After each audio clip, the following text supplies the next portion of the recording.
May kakaibang amoy ang bumalot sa lumang bahay ng aking Lola Elena sa Baryo Matamis.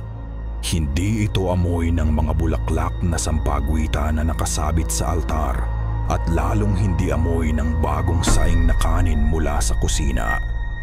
Hindi rin ito ang amoy ng hamog na dala ng hangin mula sa katabing tubuhan. Ito ay amoy ng lupa. Ngunit hindi ordinaryong lupa. Ito ay amoy ng lupang tuyot, ng lupang bitak-bitak, ng lupang uhaw na uhaw. At sa ilalim ng lahat ng iyon, may bahid ng amoy kalawang, amoy ng lumang dugo. Iyon ang amoy na gumising sa akin sa unang gabi ng pagbabalik ko mula sa Maynila. At yun din ang amoy na naghatid sa akin dito. Isang tawag sa telepono mula kay nanay. Garalgal ang boses, punong-puno ng pag-aalala na hindi niya masabi ng diretsyo. Leo, umuwi ka muna anak. Ang ate Elara mo, kailangan kanya. Si Elara, ang aking hipag, ang asawa ng Kuya Rody ko. Maganda, mahinhin at laging nakangiti. Ngayon, nagdadalang tao siya sa kanilang panganay. Dapat ay masaya ang buong pamilya, pero sa tinig ni nanay, walang bahid ng saya. Tanging takot. Pagbaba ko pa lang ng bus sa terminal ng bayan, ramdam ko na agad ang bigat sa hangin. Ang Baryo Matamis ay parang isang lugar na nilimot na ng panahon. Ang mga dambuhalang puno ng akasya ay tila mga bantay na may itinatagong lihim at ang mga tubuhan, ang walang katapusang taniman ng tubo na pumapalibot sa buong baryo, ay hindi na parang mga pananim sa aking paningin. Tila sila mga rehas na bakal, ikinukulong ang sinumang nasa loob. Yanggao, bulong ni Lola Elena sa akin habang nagmamano ako pagdating ko sa bahay. Nakaupo siya sa kanyang paboritong tumba-tumba. Ang mga mata niyang kulubot ay nakatitig sa akin na may halong awa at babala. May mga nakasabit na bawang sa bawat bintana at pinto. Ano po yun, Lola?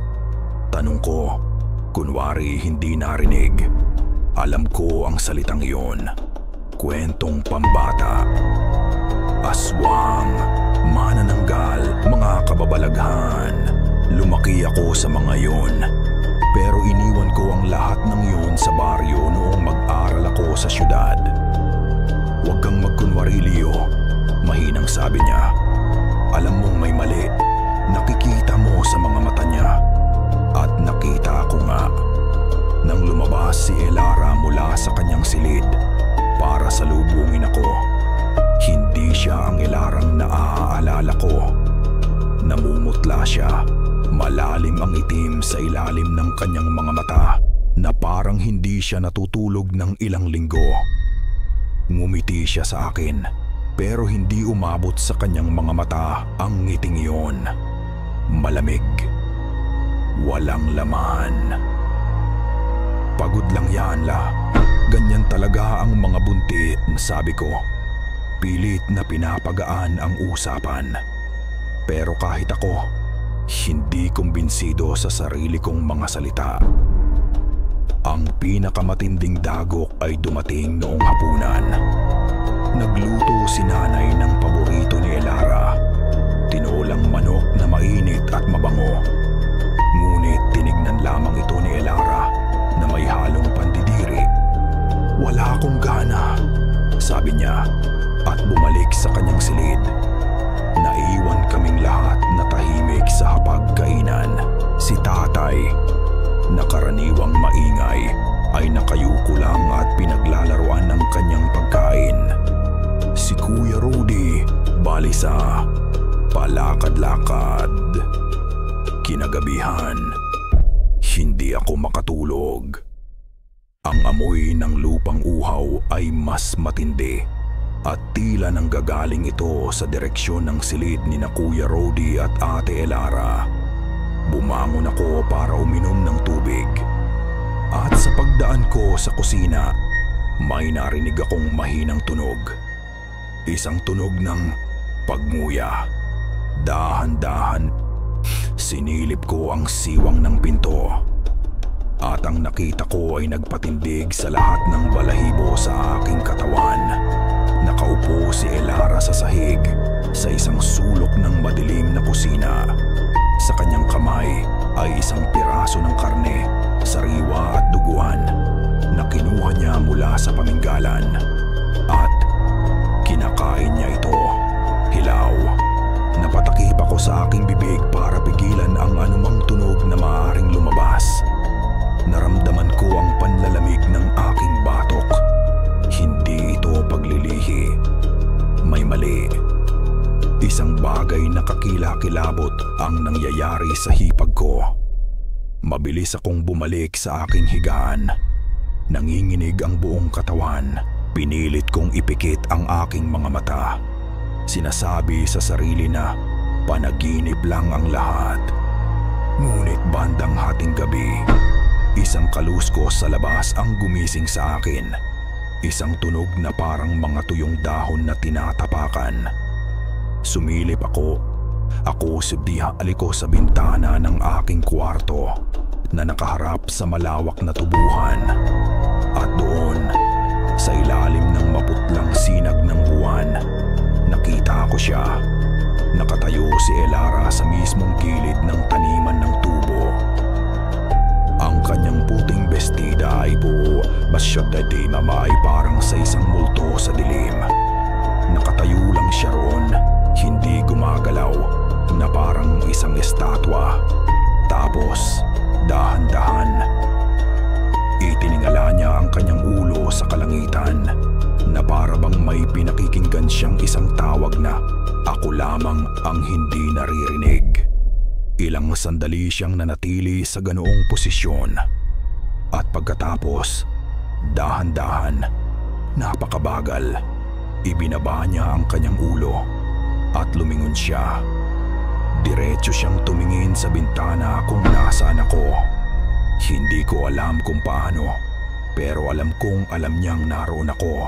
At sa gitna ng kadiliman, sa layong iyon, nakita ko ang kanyang mukha at ngumiti siya. Isang ngiting walang buhay, walang emosyon, na nagpanginig sa kaibuturan ng aking kaluluwa. Hindi na ako muling nakatulog ng gabing iyon. Ang imahe ng ngiti ni Elara, isang ngiting malamig at walang kaluluwa, ay nakatatak na sa aking isipan. Sinubukan kong kumbinsihin ang sarili ko. Baka nananaginip lang siya. Baka epekto ng pagbubuntis. Ngunit sa kaibuturan ko, alam kong nagsisinungaling lang ako sa sarili ko. Ang amoy ng lupang uhaw ay nanunuot pa rin sa hangin. At ngayon, may kasama na itong takot. Kinabukasan, isang mabigat na katahimikan ang bumalot sa aming agahan. Walang nangahas na banggitin ang nangyari kagabi. Si Elara ay hindi lumabas ng kanyang silid. Sabi ni Kuya Rody, masama raw ang pakiramdam. Pero nakita ko ang takot sa mga mata ng kuya ko. Isang takot na pilit niyang tinatago sa likod ng pag-aalala. Pumunta ako sa likod bahay para magpahangin, para takasan ang bigat sa loob ng bahay. Doon, sa ilalim ng puno ng aratiles, may nakita akong mga kumpol ng balahibo. Mga ibong maya. 3 sila nakahandusay sa lupa. Nang pulutin ko ang isa, naramdaman ko ang kakaibang gaan nito. At ang balat nito ay tuyot na parang piniga hanggang sa maubos ang lahat ng laman loob. Walang kahit isang patak ng dugo. Ang mga alaga ng dilim ay nagsisimula ng magparamdam. Isang boses ang nagsalita sa likuran ko. Si Lola Elena. May dala siyang isang maliit na palayok na may lamang nagbabagang uling. Nanginginig ang kamay niyang kumuha ng kapirasong uling at nagsimulang gumuhit ng mga kakaibang simbolo sa hamba ng aming pintuan sa likod. Ginawa niya iyon sa bawat bintana at pintuan ng bahay. Para tayong bumalik sa sinaunang panahon, napapalibutan ng bawang at mga ritual na hindi ko maintindihan. Lola, ano ba talaga yan? Hindi ba't dapat doktor ang tumingin kay Ate Elara? Hindi ko na napigilang itanong. Tumingin siya sa akin at sa unang pagkakataon, nakita ko ang pagod sa kanyang mga mata. May mga sakit, Leo, na hindi kayang gamutin ng siyensya. May mga kalaban na hindi nakikita ng ordinaryong mata. Ang pananampalataya at kaalaman ng ating mga ninuno ang tanging sandata natin ngayon buong araw. Nanatili si Elara sa kanyang silid. Ang tanging naririnig namin mula sa loob ay ang paminsan-minsang mahinang bulong. Isang beses, lumapit si Lina, ang 10 taong gulang na kapatid ni Elara, sa akin. Namumugto ang kanyang mga mata. "Tito Leo," bulong niya. Nanginginig ang boses. "Natatakot ako kay ate." "Bakit naman, Lina?" Huminga siya ng malalim. Kasi mo hindi na siya si Ate Elara. Kagabi, narinig ko siyang kausap yung tiyan niya. Pero iba yung iba yung boses niya. At may sinasabi siya na, "Malapit na, anak. Malapit na tayong makakain." Niyakap ko si Lina. Pero kahit ako ay nilalamig sa takot. Nang gumabi, lumabas si Elara para kumain. Ngunit hindi siya sumabay sa amin. Umupo lang siya sa isang silyang kahoy sa pinakamadilim na sulok ng sala habang kami ay nasa hapagkainan. Nakatingin lang siya sa kawalan at paminsan-minsan ay hinahaplos ang kanyang malaking tiyan. Bumubulong ng mga salitang hindi ko maintindihan. Parang isang dialekto na galing sa ilalim ng lupa. Pagkatapos ng hapunan, habang naglalakad ako sa pasilyo patungo sa aking silid, napadaan ako sa tapat ng kwarto ni na Kuya at Ate Elara. Nakasara ang pinto. Ngunit sa aking paghakbang, dahan-dahan itong bumukas ng walang tunog. Isang siwang, sapat lang para makita ko ang kadiliman sa loob. At sa gitna ng kadilimang iyon, may nakita ako. 2 nagliliwanag na mata. Maberde, parang sa pusa, pero puno ng gutom na hindi para sa hayop. Nakatitig diretso sa akin. Hindi ako nakagalaw. Tila may bumara sa aking lalamunan. Bago pa ako makasigaw, ang pinto ay bumagsak ng malakas. At ang tunog nito ay umaling-aungaw sa buong kabahayan. "Leo, anong nangyari?" Sigaw ni Tatay mula sa sala. Hindi ako makasagot. Nakatayo lang ako roon, nakatitig sa saradong pinto. Ang puso ko'y dumadagundong sa aking dibdib. Ngunit ang tunay na lagim ay dumating bandang hating gabi. Nabulabog ang lahat sa sunod-sunod na pagputak at pag-aspas ng mga pakpak mula sa kulungan ng manok sa likod bahay. Isang tunog ng matinding takot. "Diyos ko!" sigaw ni Tatay. At mabilis niyang kinuha ang kanyang itak na nakasabit sa dingding. Nagmamadali kaming tumakbo ni Tatay palabas. Dala ang isang lampara. Ang aming nadatnan ay isang eksenang mula sa isang masamang panaginip. Wasak ang kulungan, pulupulutong ng puting balahibo na nagkalat sa lupa. At dugo kahit saan. Ang mga manok namin ay lasog-lasog, ang mga katawan ay tila pinagpira-piraso ng isang mabangis na hayop. At sa gitna ng lahat ng iyon, nakatayo si Lina. Nanginginig mula ulo hanggang paa. Luhaan, Nakaturo ang daliri sa isang direksyon.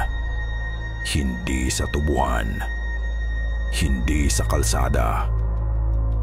Nakaturo siya sa itaas, sa bubong ng aming bahay. "Ano yun, anak? Anong nakita mo?" tanong ni tatay. Hinahawakan ang nanginginig na balikat ni Lina. Sinubukan ni Linang magsalita, pero tanging mga hikbi ang lumalabas sa kanyang bibig. Tumingala ako. Sinundan ang direksyon ng kanyang daliri. Wala akong makita kundi ang madilim na yero ng aming bubong sa ilalim ng buwan. "Lina, magsalita ka!" Pakiusap ko. Lumalakas ang kabog sa aking dibdib. Muli siyang sumubok, at sa pagkakataong ito, may mga salitang namutawi sa kanyang mga labi, pautal-utal at basag sa takot. Si ate, may pakpak." Walang sino man sa baryo ang nakialam sa nangyari sa aming manukan. Ang mga kapitbahay ay nagkukunwaring walang nakita, walang narinig. Ang takot ay parang isang kumot na bumalot sa buong baryo Matamis. At ang sentro ng takot na iyon ay ang aming bahay. Naging isa kaming isla ng lagim sa gitna ng komunidad. Ang araw pagkatapos ng gabing iyon ang pinakamahaba at pinakamabigat sa lahat.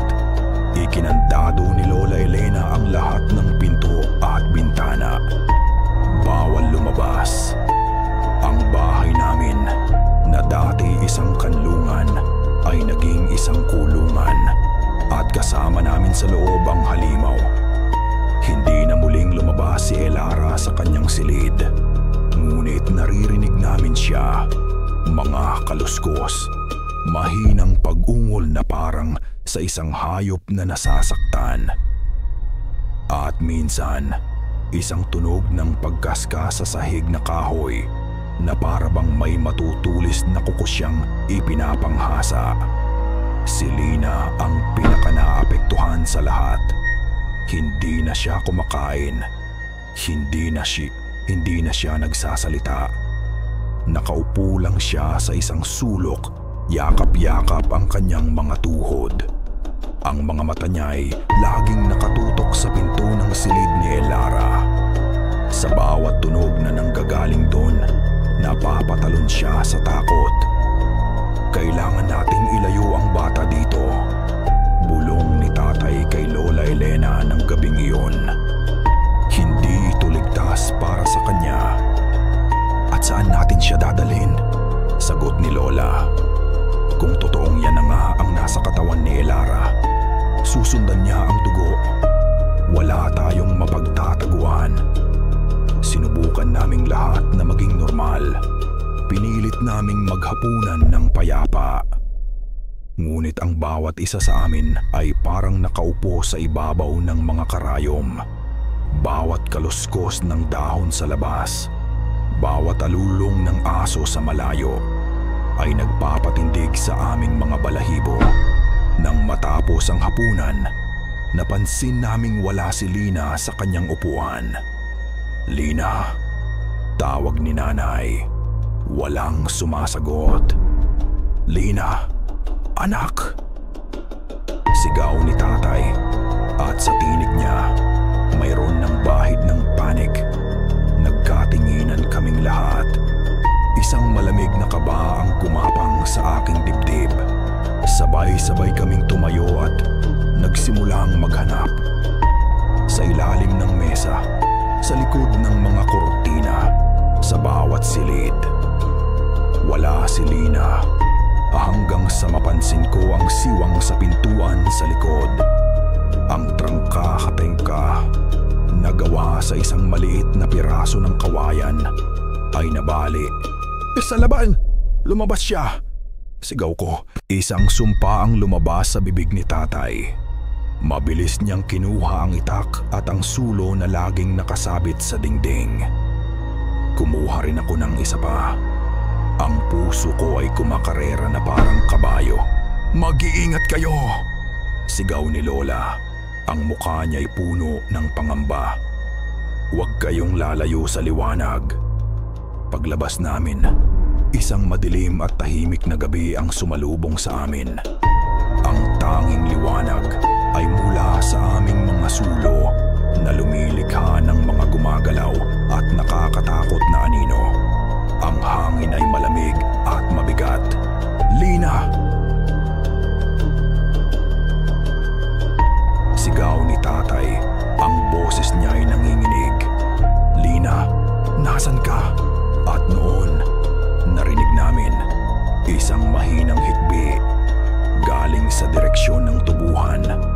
Nagtakbuhan kami. Ang mga tuyong dahon ng tubo ay lumilikha ng malakas na kaluskos sa bawat hakbang namin. Ang mga matatangkad na tubo ay parang isang gubat. Nilalamon ng diwon nilabon ang liwanag mula sa aming mga sulo. "Dito!" Sigaw ko, kasabay ng pagkarinig ko sa isa pang hikbi. Mas malapit na ngayon. Parang isang labirinto. Tinggito ang tubuhan. Bawat liko ay pare-pareho lang ang itsura. Ang tanging gabay namin ay ang tunog ng pag-iyak ni Lina. Pero may isa pang tunog kaming naririnig. Isang tunog na hindi pamilyar. Isang pagaspas na hindi galing sa hangin. Pagaspas na parang balat. Parang pakpak ng paniki. Pero mas malaki. "Tito Leo, tulong!" Narinig namin ang sigaw ni Lina, puno ng purong sindak. Mas binilisan namin ang takbo. Hindi na namin alintana ang mga matutuis na dahon na humihiwa sa aming mga braso at mukha. At sa isang saglit, sa pagitan ng mga puno ng tubo, nasulyapan ko isang anino sa itaas. Malaki, maitim at may baypakpak. Lumipad ito ng walang tunog, mas mabilis kaysa sa anumang ibon. Biglang tumigil ang pag-iyak. Isang nakabibinging katahimikan ang pumalit. "Lina!" Mahinang tawag ni tatay. Dahan-dahan kaming lumakad, sinusundan ang huling pinanggalingan ng kanyang sigaw. At doon, sa isang maliit na liwanag sa gitna ng tubuhan, kung saan nabuwal ang ilang puno ng tubo, nakita namin siya. Nakahandusay siya sa lupa. Ang kanyang damit ay punit-punit. Tumakbo si tatay papalapit, pero napatigil ako. May bumara sa aking lalamunan. Nanlabo ang aking paningin. Ang aking mga tuhod ay nanghina at bumagsak ako sa lupa. Hindi ko kayang iproseso ang aking nakikita. Hindi na buo si Lina. Lumuhod si tatay sa tabi ng walang buhay na katawan ng pamangkin niya. Ang kanyang mga balikat ay nanginginig sa pag-iyak na walang tunog.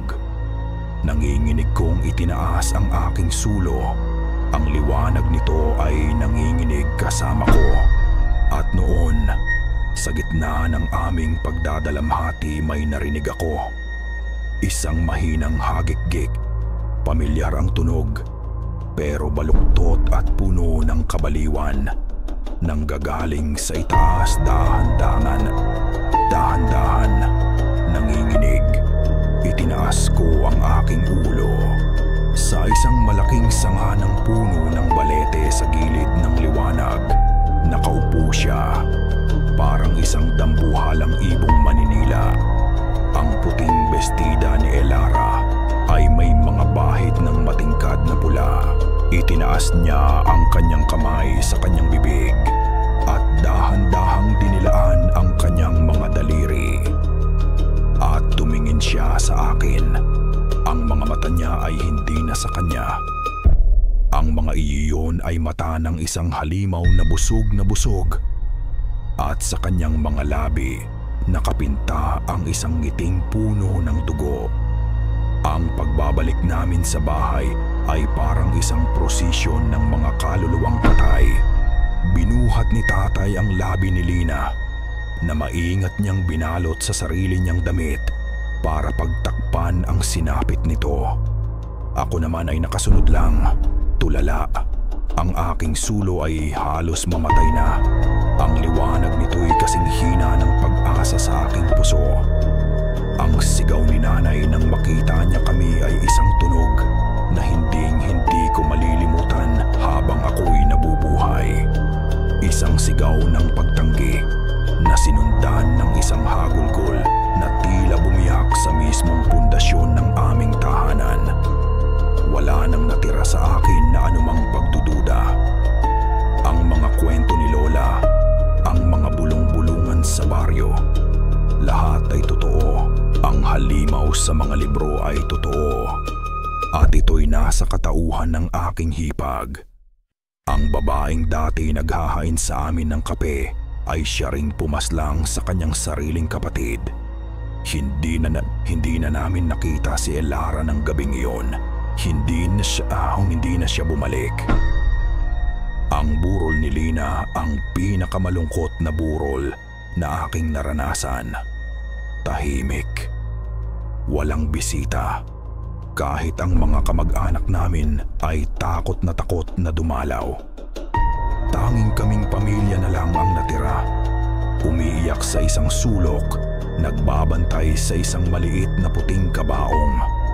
Sa labas ng aming bahay, ang mga bintana ng mga kapitbahay ay mahigpit na nakasara, na para bang ang aming pagdadalamhati ay isang sasakit na nakakahawa. Sa ikalawang gabi ng burol, bumalik siya. Hindi namin siya nakita, pero naramdaman namin siya. Isang malakas na kalabog sa bubong, isang pagkaskas sa pader sa labas. At ang amoy ng lupang uhaw na ngayon ay mas matindi pa, mas mabaho, na may kasamang amoy ng sariwang dugo. Doon na napuno si tatay. Ang pagdadalamhati niya ay napalitan ng isang nag-aapoy na galit. Kinuha niya ang kanyang itak. "Hayop ka! Anong ginawa mo sa anak ko?" Sigaw niya. Ang boses niya ay basag sa galit at pighati. "Rody, huwag!" Pigil ni Lola Elena, pero hindi siya nakinig. Binuksan niya ang pinto at lumabas sa dilim. Sinundan ko siya, takot na takot sa kung anong maaari niyang gawin o kung anong maaaring gawin sa kanya. "Magpakita ka, harapin mo ako." Patuloy na sigaw ni tatay sa kawalan, at nagpakita nga siya. Mula sa itaas ng puno ng mangga, dahan-dahan siyang bumaba. Hindi parang tao, kundi parang isang gagambang gumagapang pababa sa isang sapot. Ang kanyang mga braso at binti ay baluktot sa mga anggulong imposible.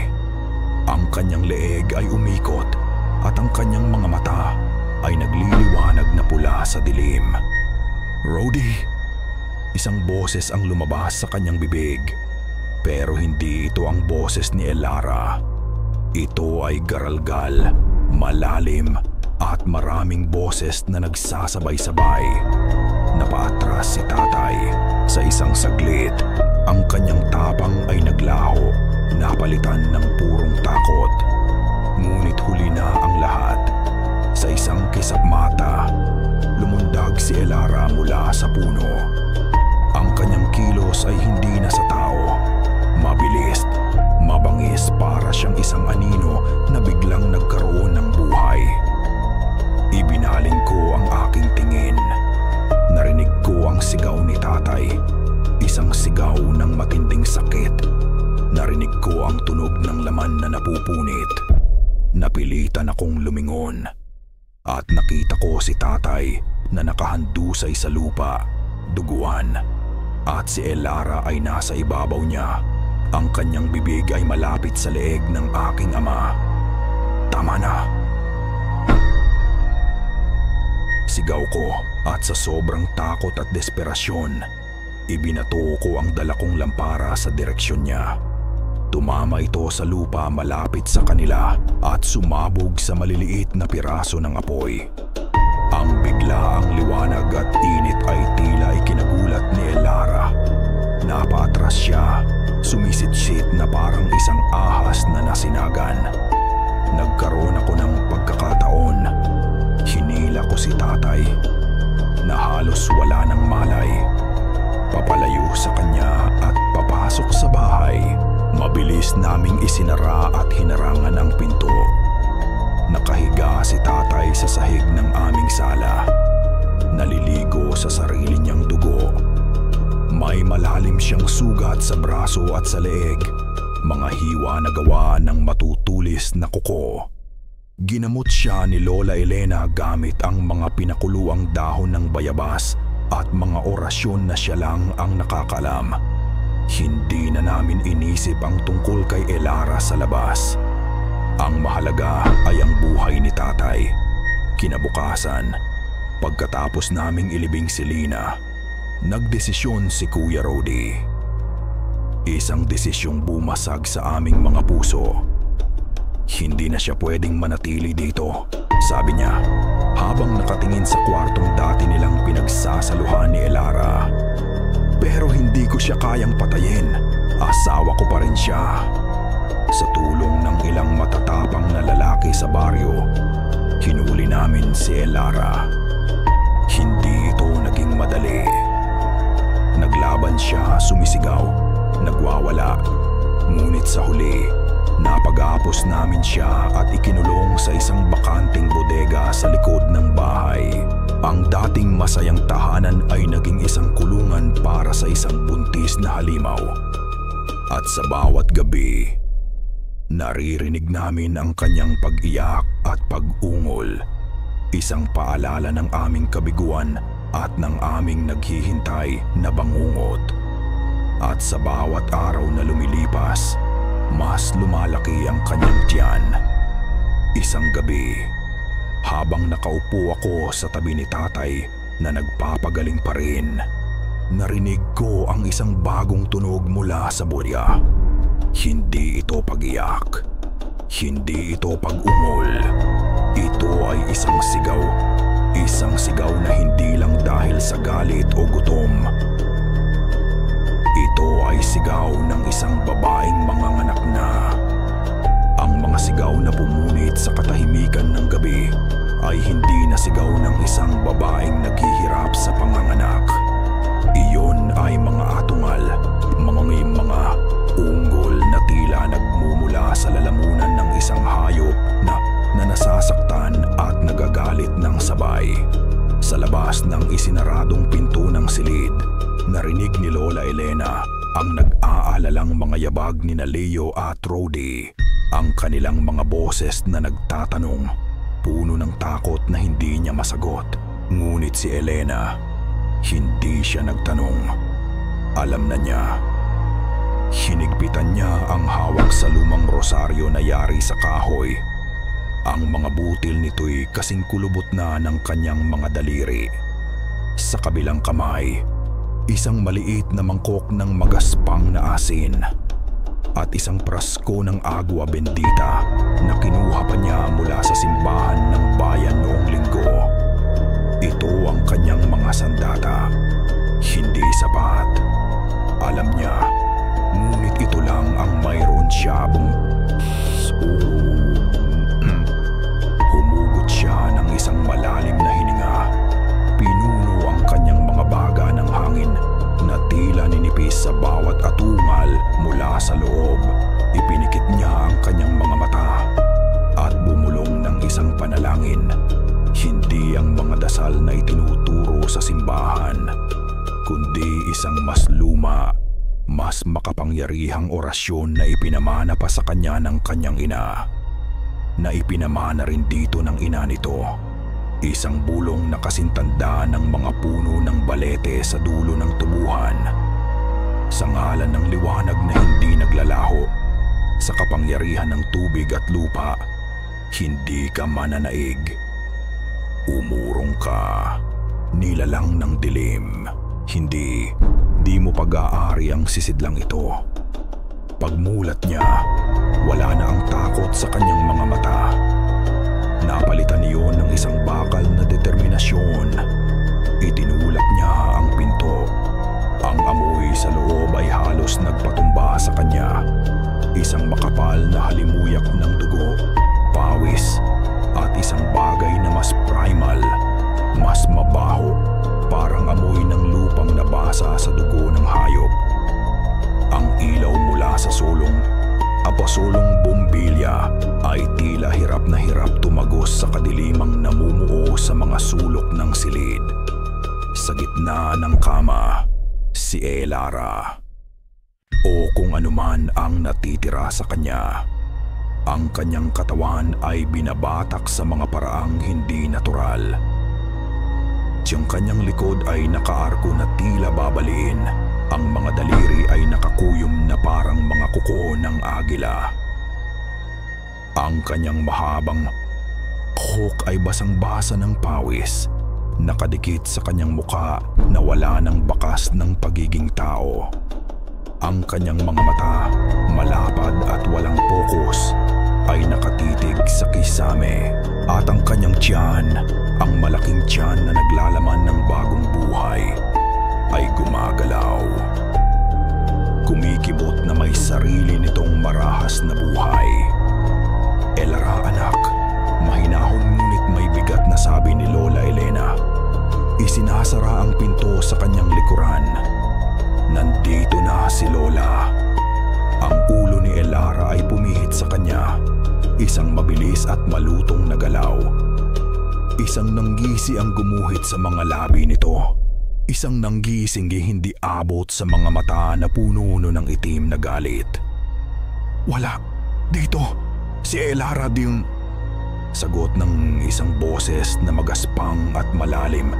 Isang boses na nanggagaling sa lalamunan ni Elara, ngunit hindi sa kanya. Hindi natinag si Lola Elena. Dahan-dahan siyang lumapit. Ang bawat hakbang ay isang panalangin. Kailangan mong lumabas. Hindi mo pag-aari ang katawan na ito. Hindi mo pag-aari ang batang ito. Isang halakhak ang kumawala mula kay Elara. Isang tunog na parang mga tuyong dahon na kinakaskas sa semento. Pag-aari, siya, akin, siya. Sa isang iglap, bumangon si Elara mula sa pagkakahiga, gumapang sa kama na parang isang gagambang nabali ang mga paa.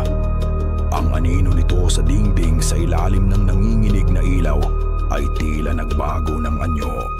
Sa isang kisap mata, nakita ni Lola Elena, o inakala niyang nakita niya. Ang anino ay nagkaroon ng mataan na malalang bapag, ang malalapad na pakpak na katad at mahahabang kuko. Mabilis na kumilos ang matanda. Ibinuhos niya ang isang bilog ng asin sa paligid ng kama. Ang mga butil ay nagningas na parang mga baga nang dumikit sa sahig na kahoy. Umurong ang nilalang sa katawan ni Elara. Tila napaso. Sa asin na nagpapadalisay. Sigaw ni Lola Elena. Kumuha siya ng agwa bendita at wabdita di winisik ito. Ang mga patak na tumama sa balat ni Elara ay umusok na may kasamang tunog ng pagsitsit na parang tubig na tumalsik sa mainit na bakal. Mas lalong nagwala ang nilalang. Inihahampas nito ang katawan ni Elara sa headboard ng kama, paulit-ulit na may malakas na kalabog. Ngunit hindi ito makalabas sa bilog ng asin. Sa gitna ng kaguluhan, isang panibagong sigaw ang narinig ni Lola Elena. Isang sigaw ng tunay na sakit. Ang mga mata ni Elara ay pumikit ng mariin at ang kanyang mga kamay ay napahawak sa kanyang tiyan. Ang paglalabor ay umabot na sa sukdulan. Ang sanggol ay parating na. Naging isang labanan sa dalawang larangan ang silid.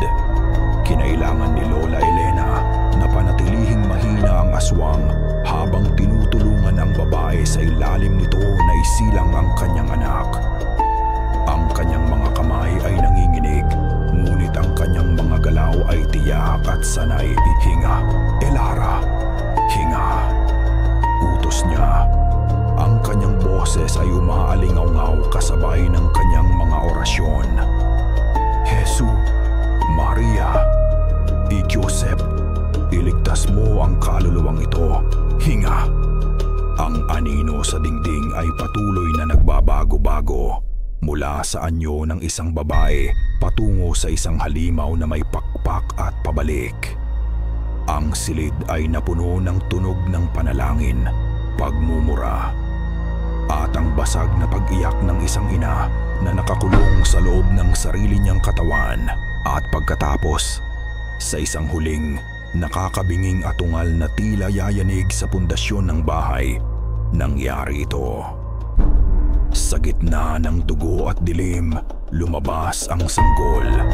Isang sandali ng ganap na katahimikan ang bumalot sa silid. Nakakabinging katahimikan. Walang iyak, walang anumang tunog mula sa bagong silang. Mabilis na kinuha ni Lola Elena ang sanggol. Isang babae. Binalot ito sa isang malinis na kumot. Ang bata ay hindi umiiyak. Ang mga mata nito ay bukas na bukas, maitim at malalim, nakatitig hindi sa kanya, kundi sa isang sulok ng madilim na kisame na para bang may nakikita itong hindi nakikita ng iba. Hingal na hingal, napasandal si Elara sa mga unan. Tumingin si Lola Elena sa kanya, handa nang magwisik muli ng agua bendita. Ngunit natigilan siya. Ang galit sa mga mata ni Elara ay nawala na. Ang kadiliman ay umurong. Ang nakatingin sa kanya ngayon ay si Elara, ang manugang na mahal niya. May luha sa kanyang mga mata. Mga mata na sa unang pagkakataon sa loob ng maraming linggo ay muling naging malinaw at puno ng pagmamahal at ng sukdulang lagim. Tumingin siya sa bagong silang na sanggol sa mga bisig ng matanda. At pagkatapos ay kay Lola Elena. Nanginginig ang kanyang mga labi habang pilit siyang nagsasalita. Itago niyo siya, bulong niya. Ang boses ay paos at mahina. Ginamit niya ang kanyang natitirang lakas upang itulak ang sanggol palapit kay Lola Elena. Parating na siya. Bago pa man makapagtanong si Lola Elena kung sino ang tinutukoy niya, kumilos si Elara. Sa isang iglap, bumangon siya, tumakbo, at buong lakas na isinalpok ang sarili sa bintanang salamin. Nagkalat ang bubog sa sahig. Walang pag-aalinlangan, tumalon siya palabas sa madilim na gabi. Sa yakap ng naghihintay na tubuhan, naglaho siya. Naiwan si Lola Elena sa wasak na silid, kasama ang isang tahimik na sanggol at isang nakakatakot na babala na nakabitin sa hangin. Lumipas ang 7 taon. Ang panahon ay may kakaibang paraan ng paghilom. Hindi nito binubura ang mga peklat, ngunit tinuturuan nito ang balat na mamuhay sa paligid ng mga ito. Ang bahay na dating naging saksi sa lagim ay muling napuno ng mga tunog ng buhay. Ang kalansing ng mga kubyertos, ang halakhak na paminsan-minsan, ang mga yapak sa sahig na kahoy. Ngunit ang kapayapaan ay isang manipis na kumot lamang, at sa ilalim nito, ang ginaw ng nakaraan ay nananatiling nakakapit. Si Leo na ngayon isang binatang may matitigas na kalamnan mula sa pagtatrabaho sa bukid.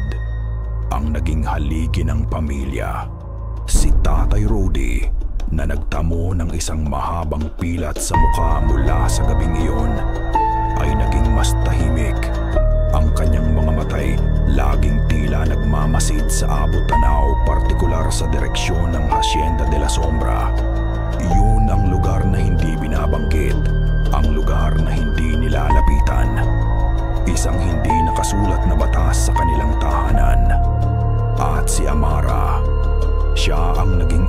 sa kanilang madilim na kalangitan.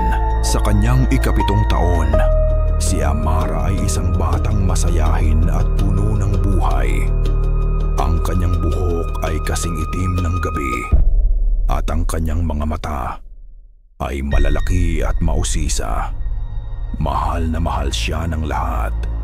Siya ang nagpabalik ng ngiti sa mga labi ni Tatay Rody. Ang dahilan kung bakit muling nagpatuloy si Leo.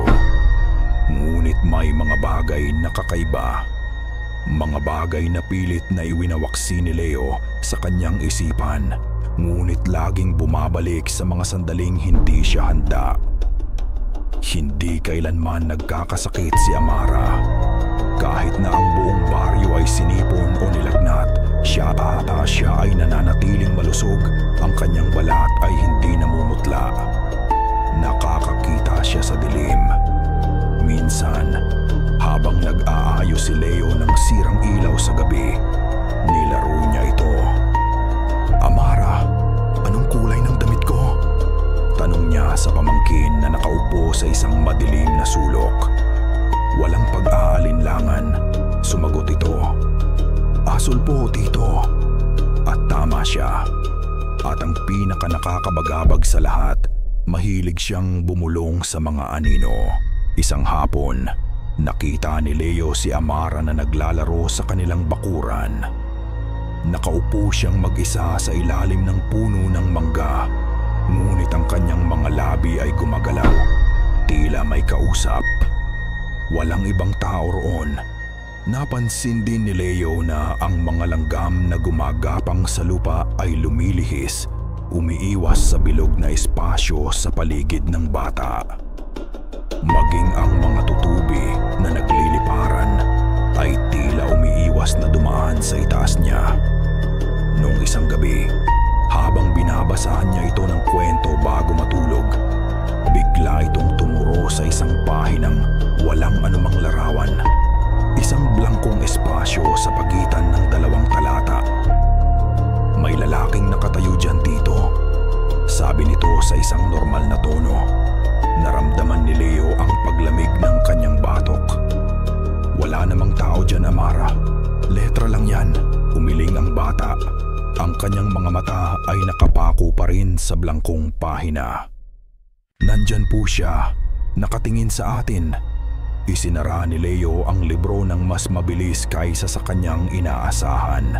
Sa kabila ng lahat, sinubukan nilang bigyan si Amara ng isang normal na buhay. Si Tatay Rody, sa kanyang katahimikan, ay tinuturuan ng bata kung paano makilala ang mga halamang gamot. "Ito Amara," sabi nito isang araw. "Hawak ang isang dahon. Para ito sa ubo. At ito naman, para itaboy ang masasamang espiritu." Ang mga aral niya ay laging may 2 kahulugan.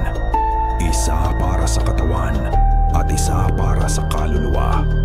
Ang pamilya ay nabubuhay sa isang palaging estado ng pagbabantay. Isang kapayapaang laging may kasamang pag-aalala. Isang gabi, nagising si Leo dahil sa uhaw. Habang papunta siya sa kusina, napadaan siya sa tapat ng silid ni Amara. Bahagyang nakaawang ang pinto. May narinig siyang isang mahinang tunog mula sa loob. Isang bulong.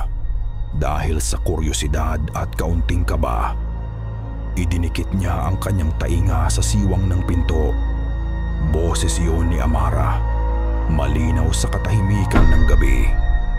Walang takot, walang pag-aalinlangan. Tila may kausap lang siya sa telepono. "Opo, tatay," narinig niyang sabi nito. Napakunot ang noo ni Leo. Sinong tatay? Si Rody ay natutulog na sa kabilang kwarto. Malapit na po. Isang sandaling katahimian. "Opo, hihintayin ko po kayo." Biglang tumahimik sa loob. Naramdaman ni Leo na tila may yelong gumapang sa kanyang gulugod. Dahan-dahan siyang umatras, bumalik sa kanyang silid, at hindi na nakatulog hanggang sa mamuti ang silangan. Kinabukasan, isang malakas na sigaw mula sa kanilang kapitbahay ang gumising sa buong kabahayan. Nagmadaling lumabas sina Leo at Tatay Rody. Nakita nila si Mang Teban, ang may-ari ng katabing lupa, na nakaturo sa gilid ng tubuhan. Ang kanyang muka'y putlang-putla. Doon, nakahandusay ang kanyang kalabaw. Patay. Ngunit hindi ito isang ordinaryong pagkamatay.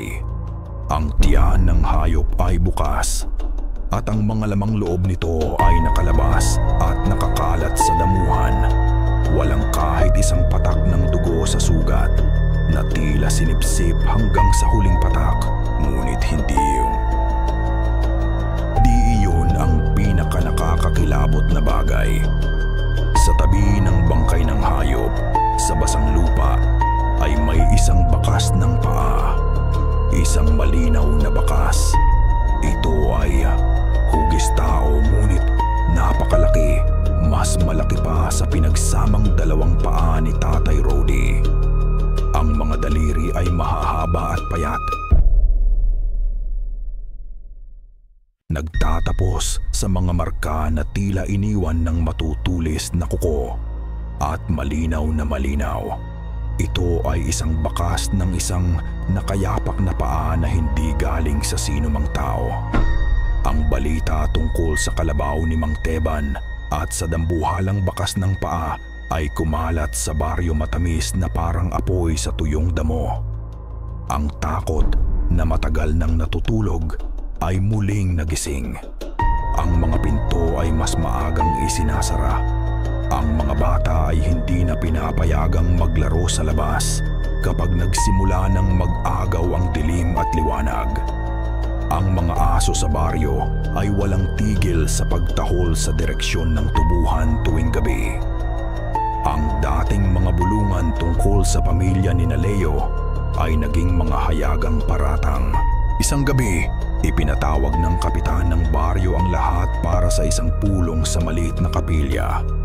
Ang hangin sa loob ay siksik at mabigat, puno ng takot at pagdududa. Umupo sina Leo, Tatay Rody at Lola Elena sa isang sulok at naramdaman nila ang mga mata ng lahat na nakatutok sa kanila na parang mga sibat. Hindi na ito tama.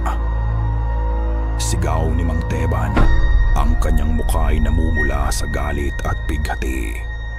Isang kalabaw ngayon. Bukas ano naman? Isa sa ating mga anak. Tumingin siya ng diretso sa pamilya ni Leo. Mula noong may dumating sa baryo na hindi taga rito, nagsimula ang kamalasan.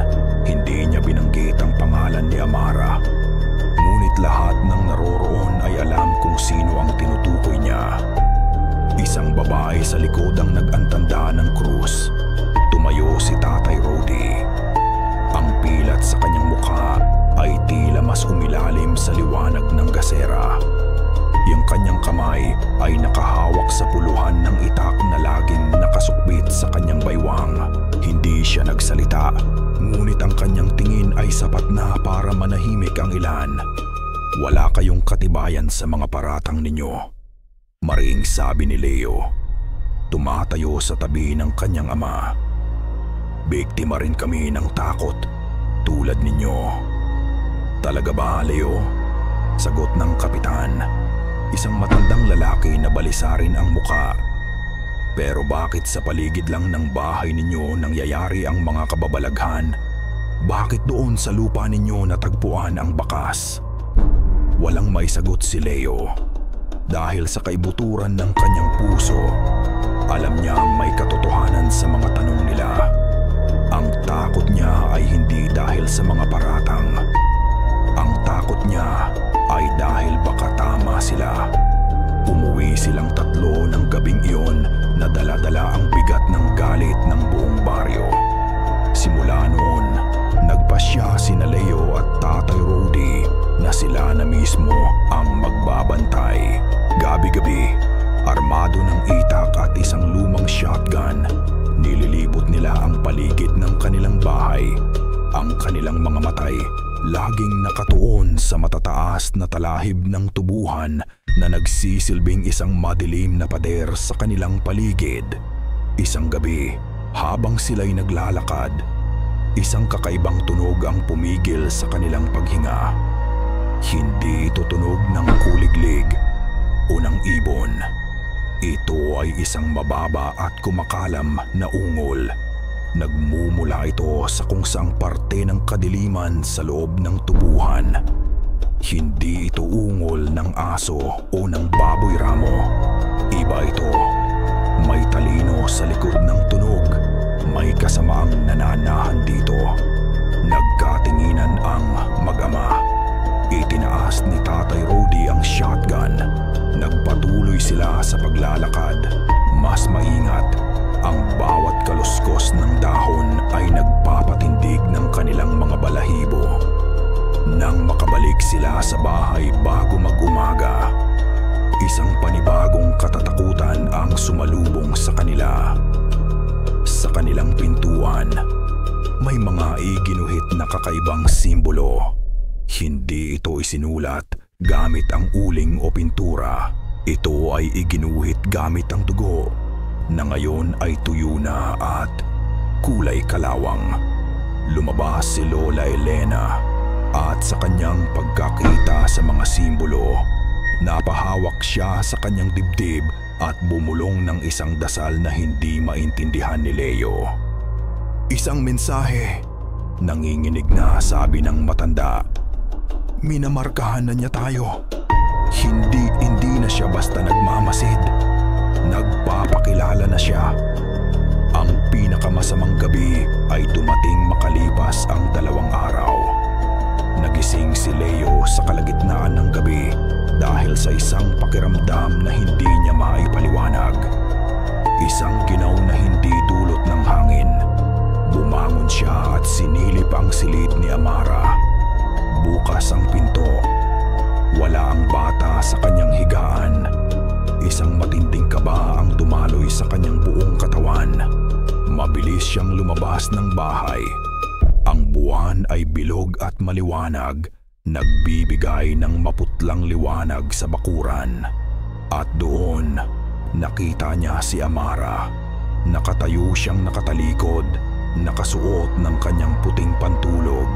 Dahan-dahan siyang naglalakad, hindi papunta sa kalsada, kundi diretso sa tubuhan, sa Hacienda de la Sombra.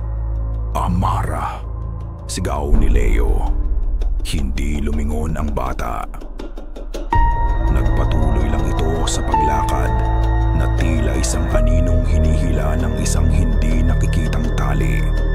Tumakbo si Leo.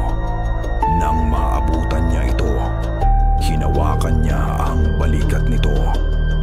Amara, saan ka pupunta? Gising! Pumihit ito paharap sa kanya. Ang mga mata nito ay bukas, ngunit walang laman. Tila salamin na sumasalamin sa liwanag ng buwan. Walang emosyon. Walang pagkilala. Amara! Nyugyug niya ito. Tito Leo mo to. Sinubukan niyang hilahin ito pabalik sa bahay, ngunit nagulat siya sa lakas ng maliit na bata. Hindi ito nanlaban, ngunit ang katawan nito ay matigas na parang bato, at ang mga paa nito ay tila ayaw humiwalay sa direksyong tinatahak. Pagkatapos ng ilang sandali ng pagpupumilit, binuhat na lamang niya ito. Habang pasan niya ito pabalik, ang ulo nito ay nakalingon pa rin sa direksyon ng tubuhan. Ang mga matang walang buhay ay nakatitig sa dilim. Pagdating nila sa loob ng bahay, ibinaba niya ito sa kama. Sa sandaling iyon, kumurap si Amara. Tumingin ito sa paligid. Pagkatapos ay sa kanya. Tito Leo? Tanong nito. Ang boses ay puno ng antok. Bakit po tayo gising? Wala itong naaalala. Kinabukasan, pinuno ni Lola Elena ng mga bawang ang bawat bintana at pinto. Ngunit alam nilang lahat na iyon ay hindi sapat. Ang panganib ay hindi na lamang nasa labas. Ito ay kumakatok na mula sa loob. Nang sumapit ang gabi, habang sila ay tahimik na kumakain ng hapunan at pilit na nagpapanggap na normal ang lahat, isang tunog ang nagpatigil sa kanilang lahat. Isang boses, nagmumula ito sa labas. Isang boses na malalim, umaalingaw-ngaw at hindi sa tao. Tila nanggagaling ito sa lupa, sa hangin, sa mga puno, lahat ng sabay-sabay. Amara, nabitawan ni Leo ang kanyang kutsara. Nanlaki ang mga mata ni Tatay Rudy. Napahawak si Lola Elena sa rosaryo. Ang boses ay muling nagsalita, mas malapit, mas malakas. Anak ko, tumingin silang lahat kay Amara. Ang bata ay nakatitig sa kawalan na para bang siya lamang ang tunay na nakakarinig at nakakaintindi. Halika sa iyong ama. Ang boses na iyon ay hindi na muling nagsalita. Ngunit ang alingaw-ngaw nito ay nanatili, gumagapang sa mga siwang ng sahig at bintana, nanunuot sa kanilang mga buto. Walang sino man ang nakatulog ng gabing iyon. Naupo silang lahat sa sala, sa dilim, nagbabantay, nakikinig sa bawat kaluskos, sa bawat ihip ng hangin.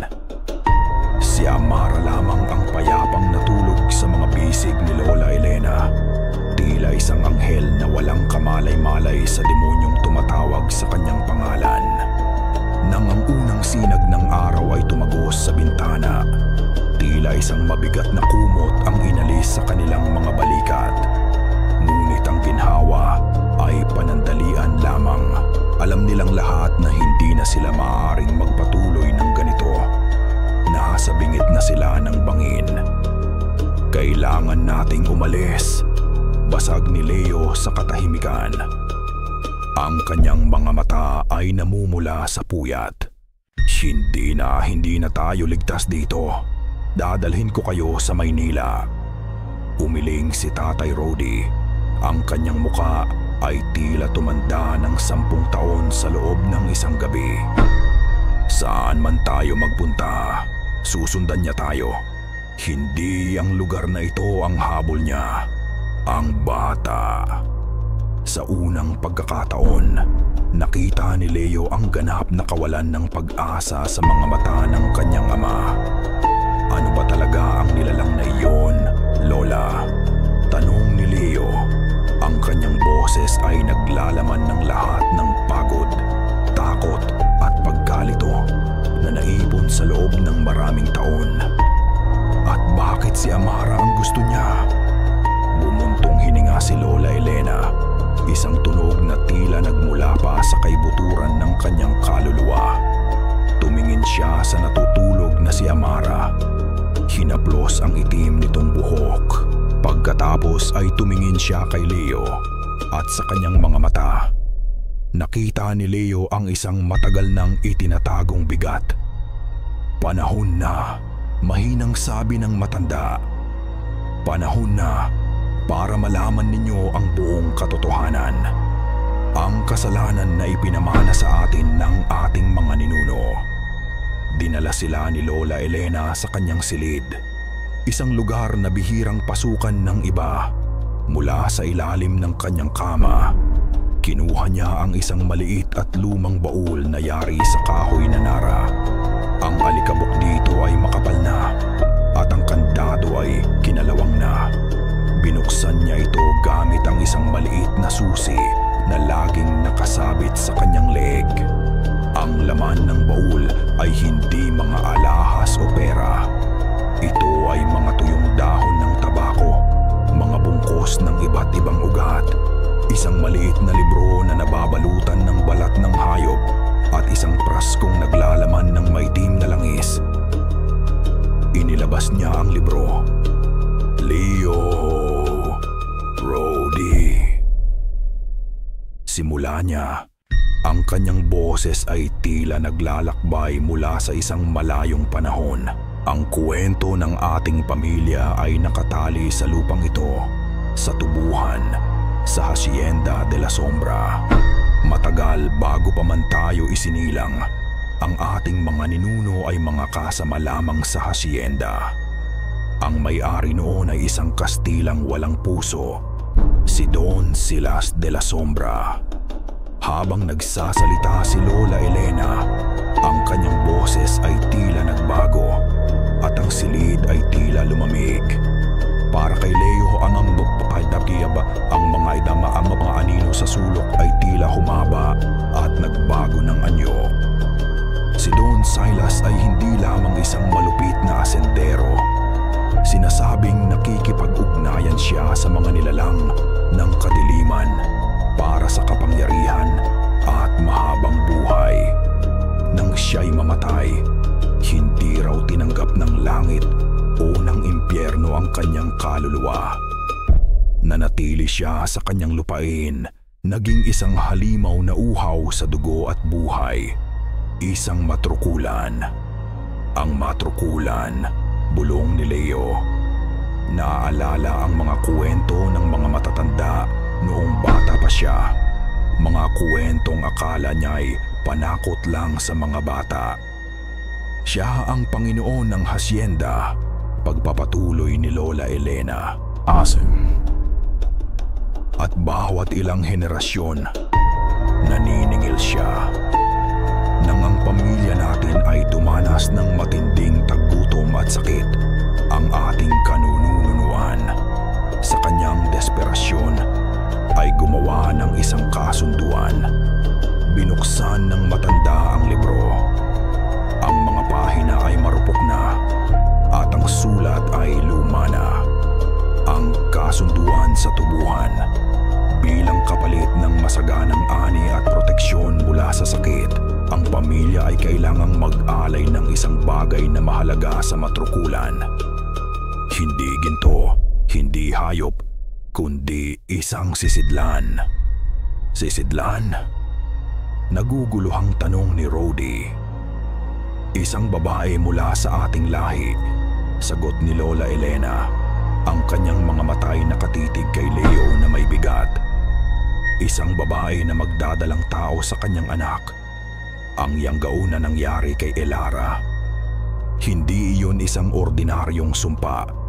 Iyon ay isang supernatural na paglilihi. Isang paraan ng matrukulan para ipagpatuloy ang kanyang lahi sa mundong ito. Ang mga salita ay tumama kay Leo na parang isang malaking bato.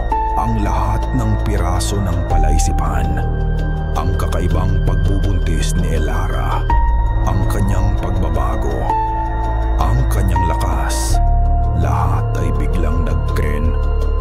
Nagkaroon ng isang nakakatakot na kahulugan. Kaya si Amara, hindi niya matapos ang sasabihin.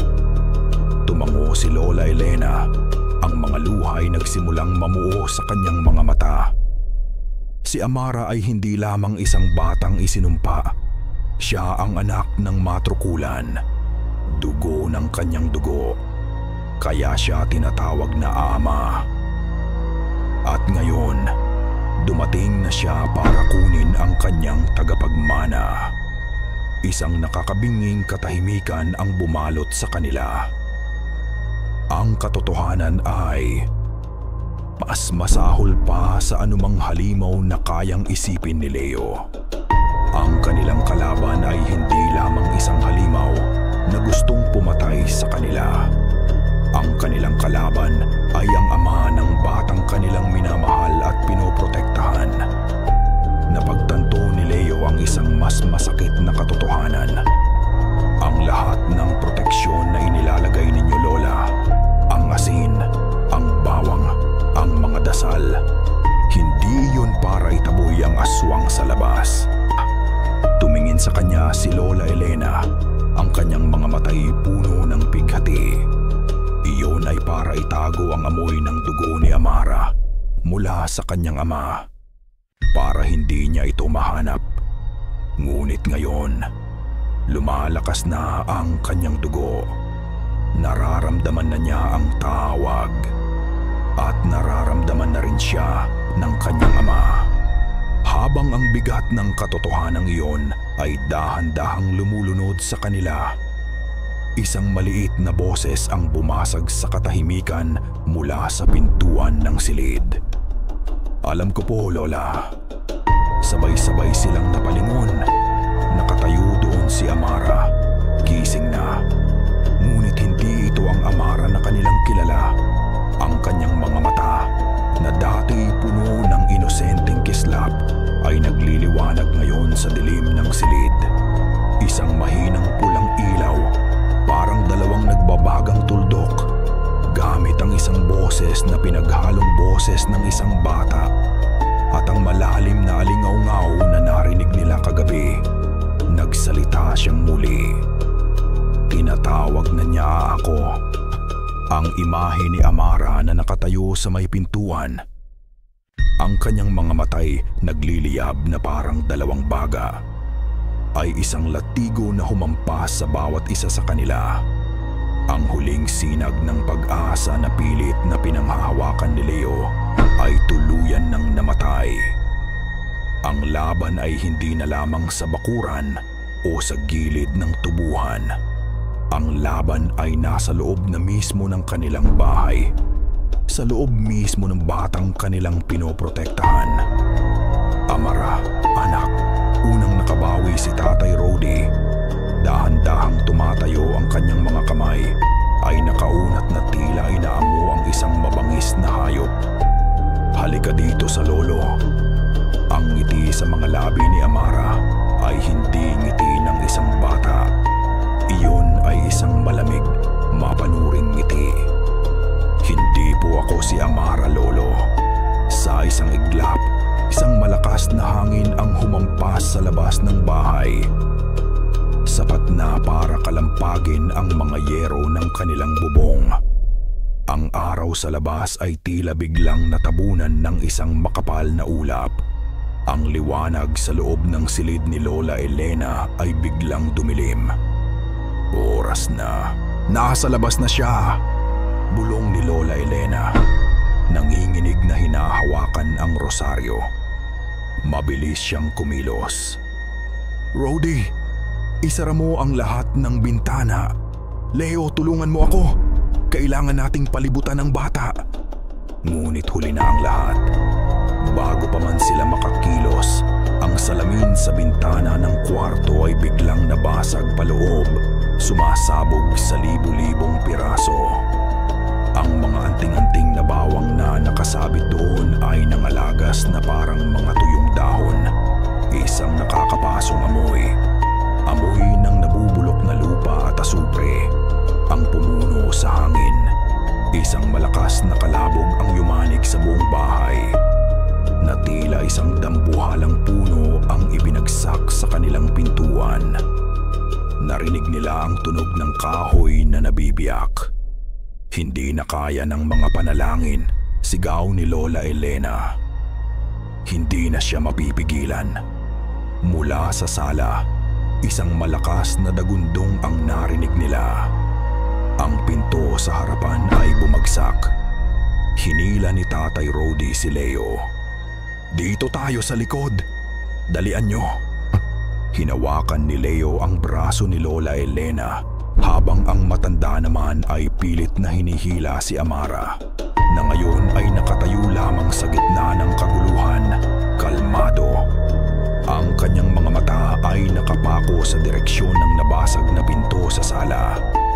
Habang tumatakbo sila papunta sa kusina, isang anino ang humarang sa kanilang daanan. Isang kamay na may mahahabang daliri na parang mga sanga ng patay na puno, nagtatapos sa mga kukong itim at matutulis. Umabot ito mula sa madilim na pasilyo at basta na lamang sinunggaban ang balikat ni Tatay Rody, na tila bakal na tumarak sa kanyang laman. "Ama!" sigaw ni Leo. Sumigaw si Rody sa sakit at gulat, ngunit bago pa siya makapalag, hinila na siya ng babab ng kamay patungo sa dilim. Narinig na lamang ni Leo ang tunog ng pagbagsak ng katawan. isang basag na aungol, at pagkatapos ay katahimikan. "Tatay!" Akmang susugod si Leo, ngunit pinigilan siya ni Lola Elena. "Wala na tayong oras. Si Amara!" Sa gitna ng kaguluhan, si Amara ay biglang kumilos. Kumawala siya sa hawak ni Lola Elena at nagsimulang maglakad. Hindi papalayo kundi papalapit sa dilim kung saan kinuha si Rody. "Amara, wag!" Sigaw ni Lola Elena. Humarang ang matanda sa daraanan ng bata. Inunat ang kanyang mga braso na may hawak na rosaryo. Hindi mo siya makukuha. Sa ngalan ng Diyos na Bago pa man niya matapos ang kanyang dasal, isang itim na anino ang biglang sumulpot mula sa sahig.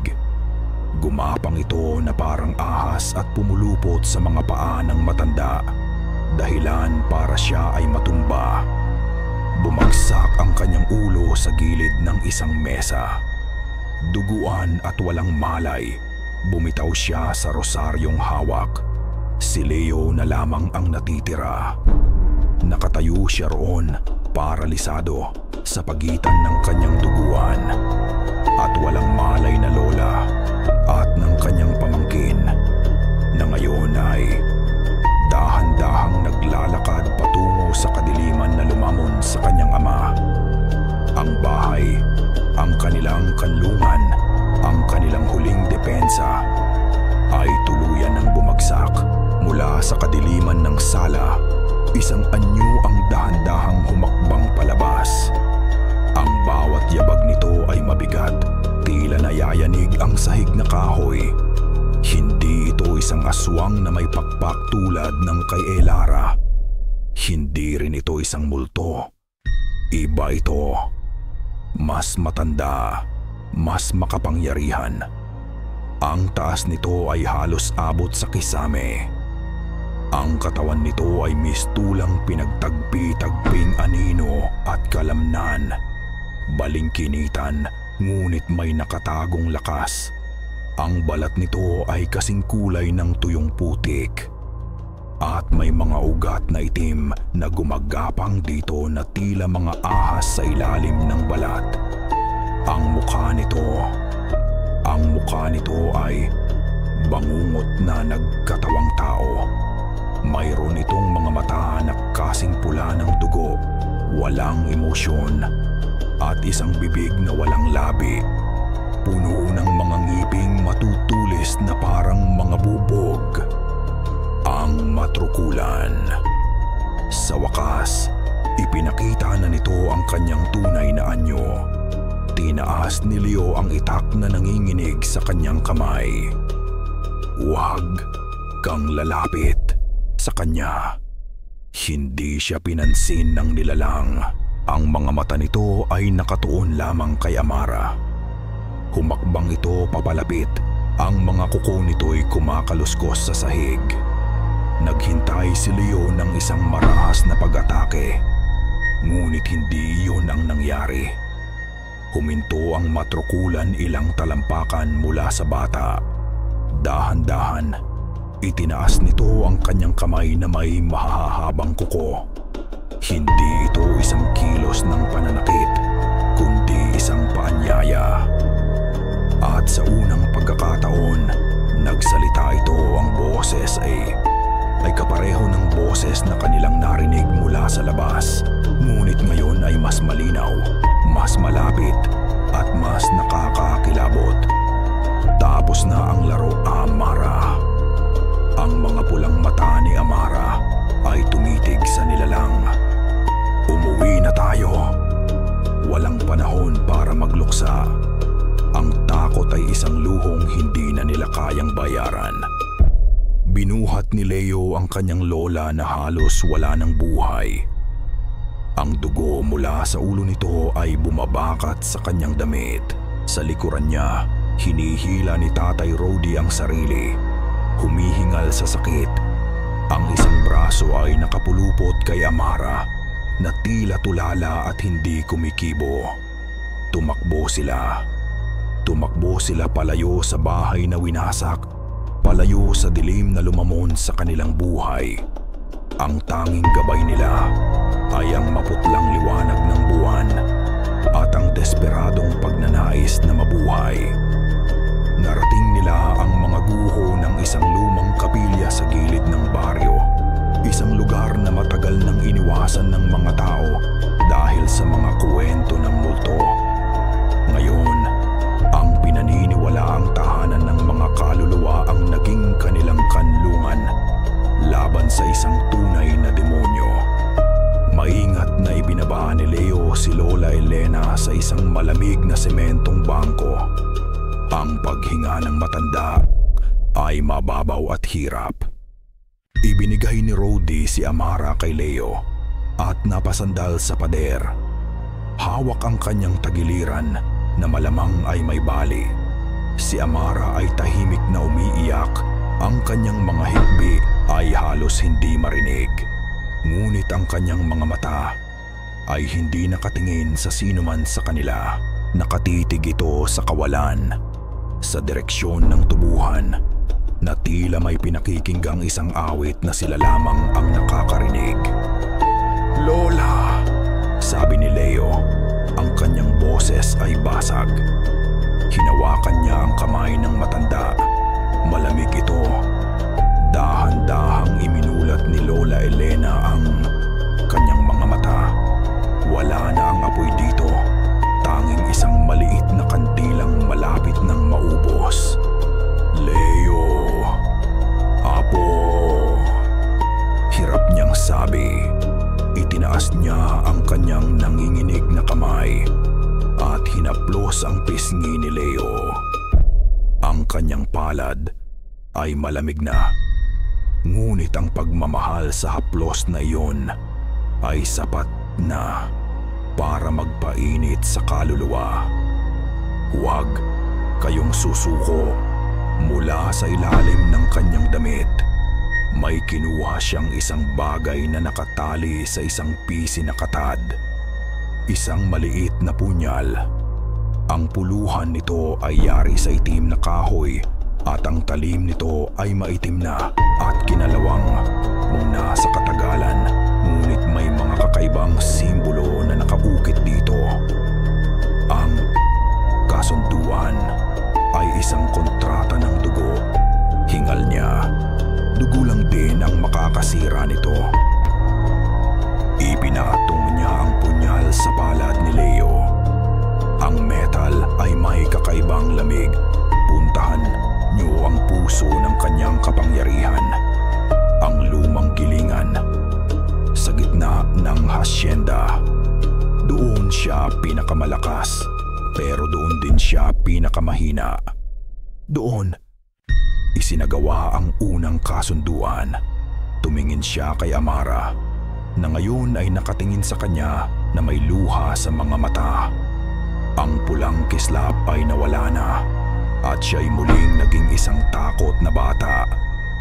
"Amara, apo ko," bulong ng matanda. Dugo ng kanyang dugo. Ang susi. Kailangan niyang basagin ang selyo. "Lola, anong ibig niyong sabihin?" tanong ni Leo. Ang kanyang puso ay dinudurog sa bawat hirap na paghinga ng matanda. "Ang ritual nasa libro, ngunit wala na tayong oras." Ang mga mata ni Lola Elena ay nagsimulang mawalan ng pokus. "Leo, ikaw na ang bahala. Ikaw ang tagapag-alaga ngayon. Pangako, pangako Lola, pangako." Umiiyak na sabi ni Leo. Isang huling munting ngiti ang gumuhit sa mga labi ni Lola Elena. Ang kanyang kamay ay nawalan ng lakas at bumagsak mula sa pisngi ni Leo. Huminga siya ng isang huling mahabang hininga at pagkatapos ay wala na. Ang katahimikan sa loob ng wasak na kapilya ay mas mabigat kaysa sa anumang sigaw. Ilang sandali, walang gumalaw. Si Tatay Rody ay nakasuntok sa pader. Ang kanyang mga balikat ay nanginginig sa tahimik na pag-iyak. Si Leo ay nakayuko lamang. Ang kanyang mga luha ay tumutulo sa malamig na kamay ng kanyang lola. Ngunit ang bighati ay isang apoy na maaaring maging abo o maging bakal. Dahan-dahang itinaas ni Leo ang kanyang ulo. Pinunasan niya ang kanyang mga luha gamit ang likod ng kanyang kamay. Tiningnan niya ang punyal na bigay ni Lola Elena. Pagkatapos ay ang kanyang ama na sugatan at ang kanyang pamangkin na ngayon ay nakatingin sa kanya. Naghihintay, takot. Wala nang pag-aalinlangan, wala nang pagtanggi. Tanging isang malamig at matigas na determinasyon. Itay, sabi niya. Ang kanyang boses ay kalmado na. Isang nakakagulat na katahimikan sa gitna ng bagyo. Kailangan nating tapusin to. Tumingin sa kanya si Tatay Rody. Ang kanyang mga matay pula, ngunit may bagong kislap ng galit. Tumango siya. Lumapit si Leo kay Amara at lumuhod sa harap nito. Amara, makinig ka sa akin. Natatakot ka ba? Tumango ang bata, humihikbi. Masakit po dito. Dito, sabi nito. Itinuturo ang kanyang sentido. May bumubulong po. Sabi niya, umuwi na raw ako. Lalabanan natin siya, naiintindihan mo? Sabi ni Leo. Hinawakan ang maliliit na balikat ng bata.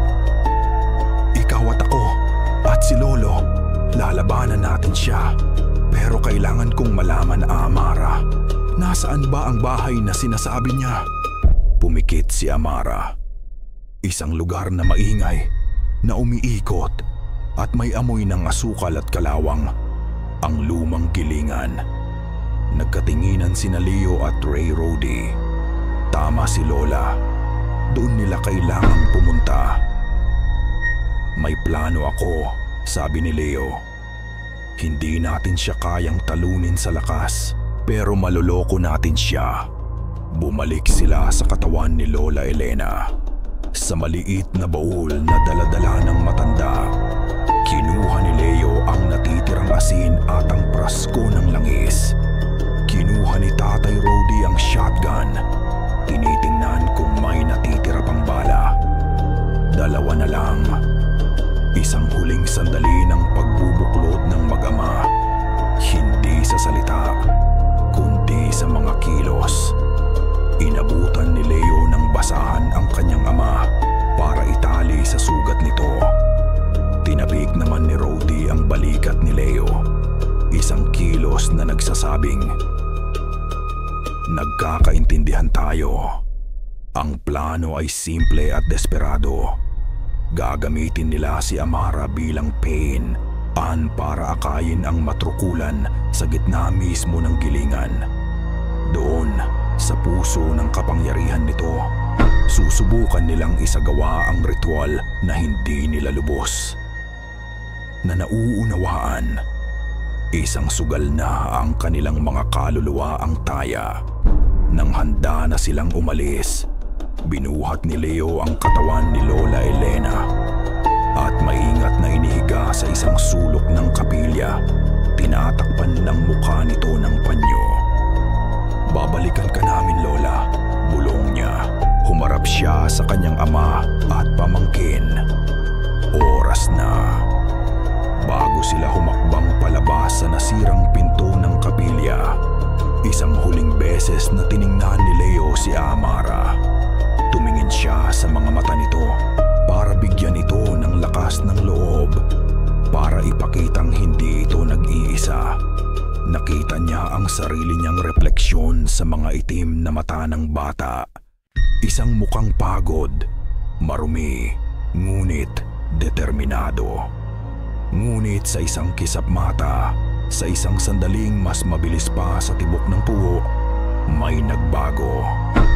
Sa likod ng kanyang refleksyon, sa pinakailalim ng mga mata ni Amara, nakita niya ang isang anino. Ang anino ng matrukulan, nakangisi. Ang lumang gilingan ay isang kalansay ng bakal at anino sa ilalim ng liwanag ng buwan. buwan. Ang amoy ng kalawang at natuyong pulot ay nanunuot sa hangin. Isang matamis ngunit nakakaduwal na halimuyak ng nakaraang matagal ng patay. Bawat hakbang ni Leo sa loob ay isang maingat na pagtapak sa mga nagkalat na piraso ng metal. Ang bawat kaluskos ay tila isang sigaw sa nakakabinging katahimikan. Sa tabi niya, si Tatay Rody ay humihingal. Hawak ang shotgun na parang isang extension ng kanyang braso. Sa likod nila, si Amara maliit at nanginginig, ngunit may determinasyon sa kanyang mga mata na hindi nababagay sa isang bata. Dito, bulong ni Amara.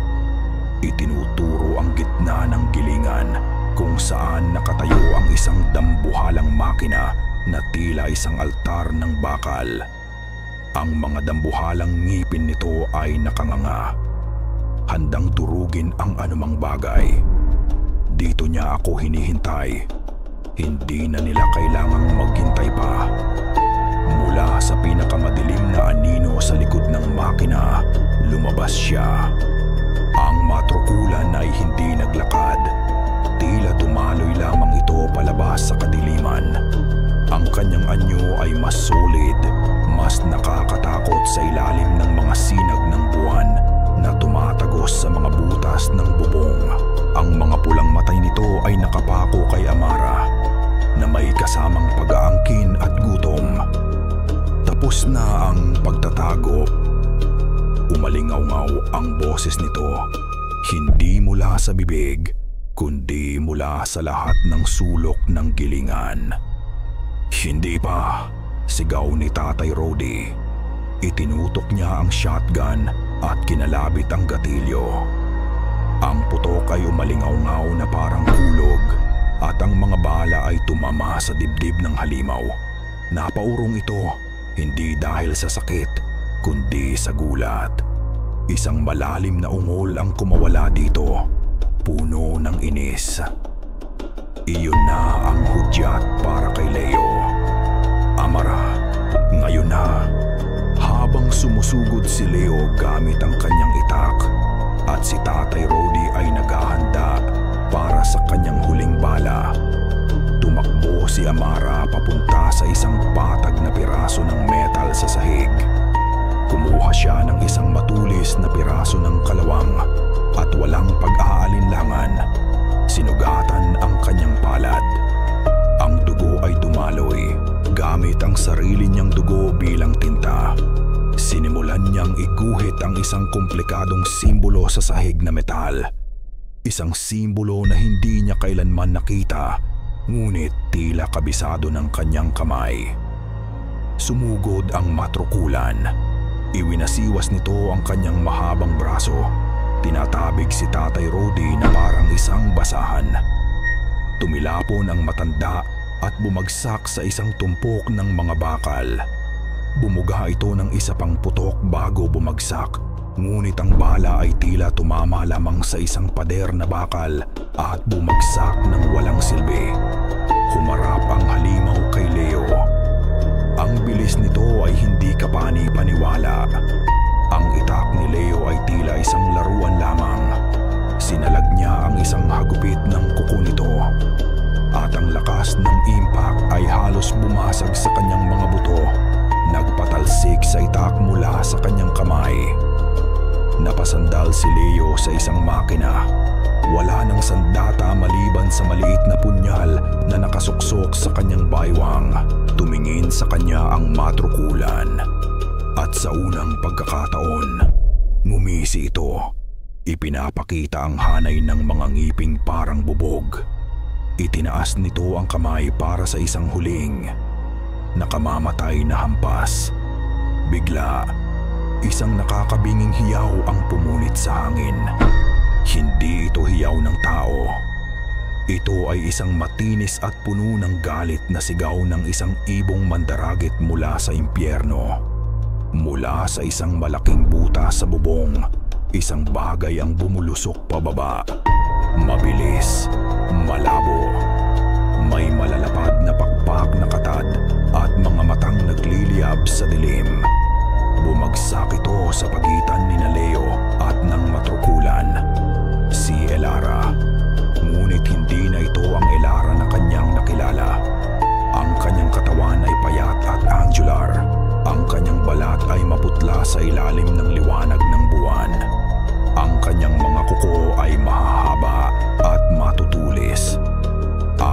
kanyang likod, dalawang malalapad na pakpak ang nakabuka, puno ng butas at gasgas mula sa mga taon ng pagtatago.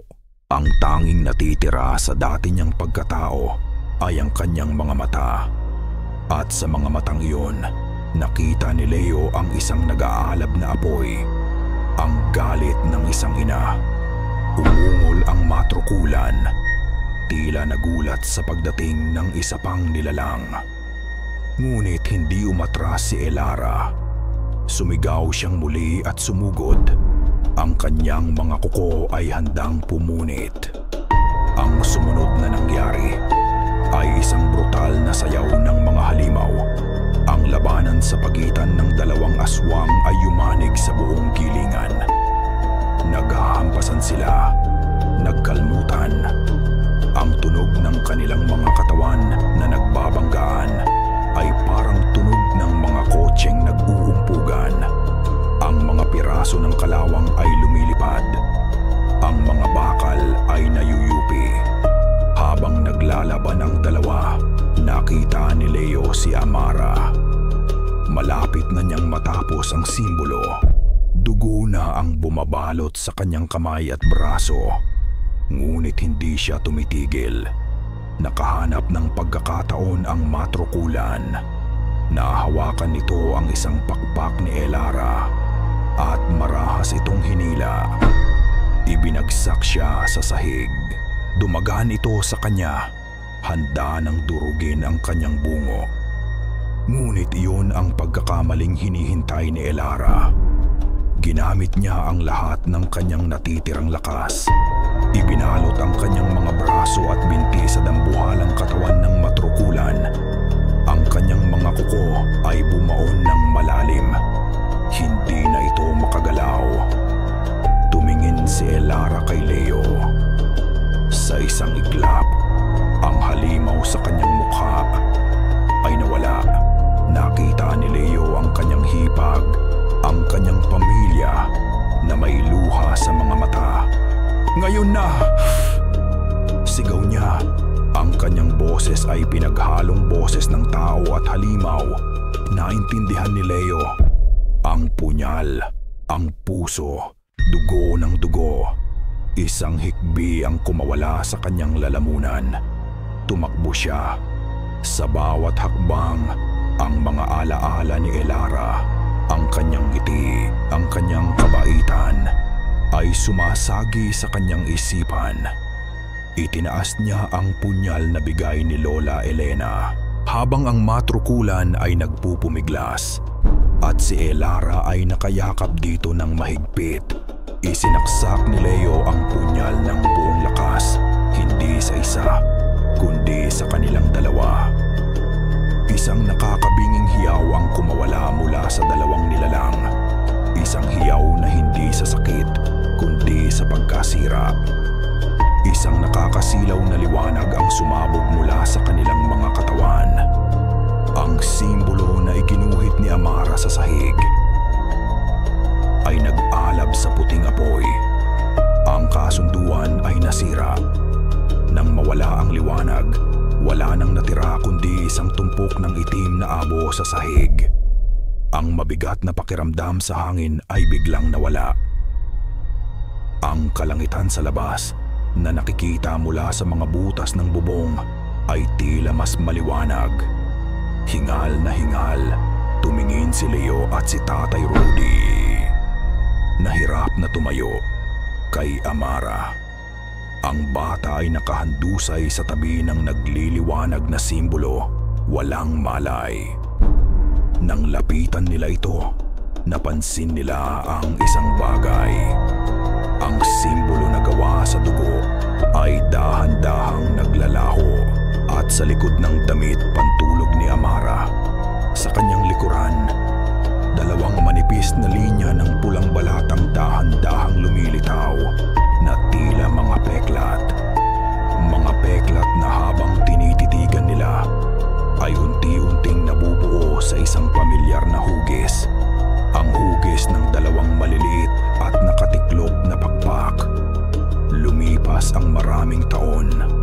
Ang mga alaala tulad ng mga multo ay manahimik sa liwanag ng araw, ngunit laging nagbabalik sa mga anino ng gabi. Ako si Leo. Ako na ang tagapagkuwento ngayon. Ang binatang puno ng pag-aalinlangan na umuwi sa Baryo Matamis ay matagal nang wala na.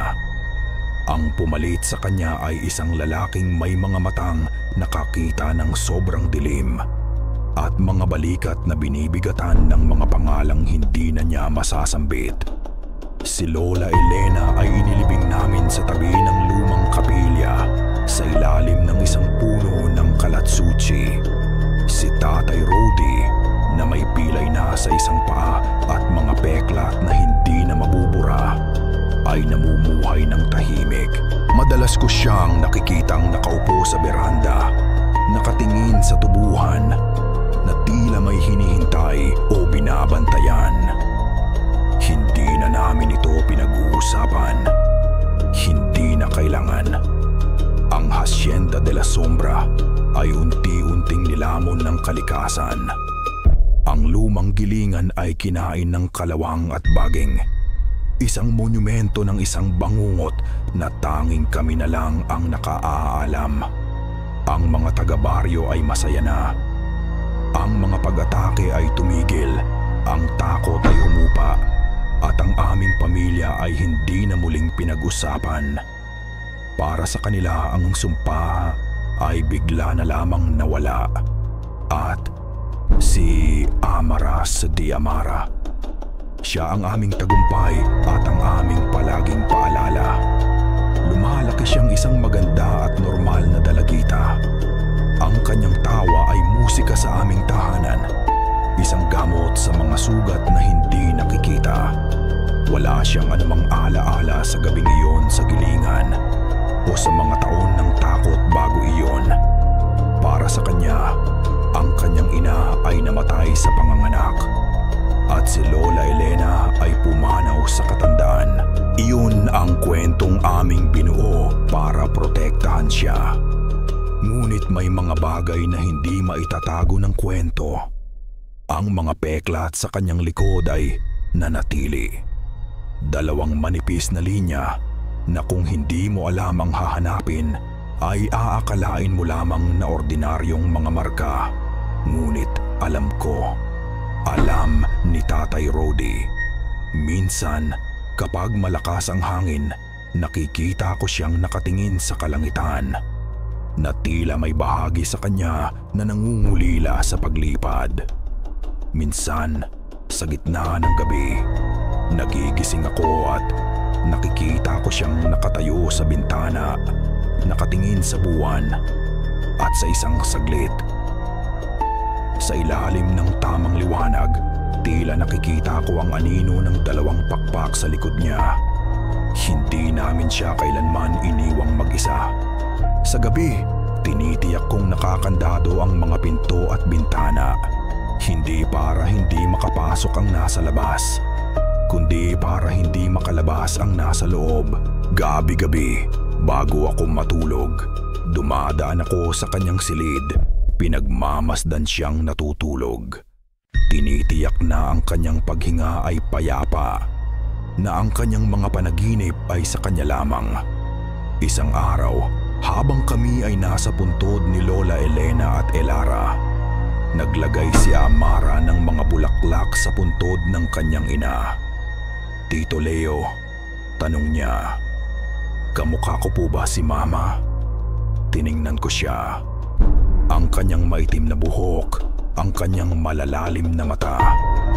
"Oo," sagot ko, "kamukhang-kamukha mo siya." Ngumiti siya, isang purong ngiti na puno ng pagmamahal. Ngunit sa likod ng ngiting iyon, sa isang saglit, nakita ko ang isang kislap sa kanyang mga mata. Isang kislap ng kapangyarihan, isang kislap ng kadiliman. At sa isang iglap, nawala rin ito. Ngayong gabi, habang isinusulat ko ito, nakatingin ako sa kanya mula sa siwang ng kanyang pinto.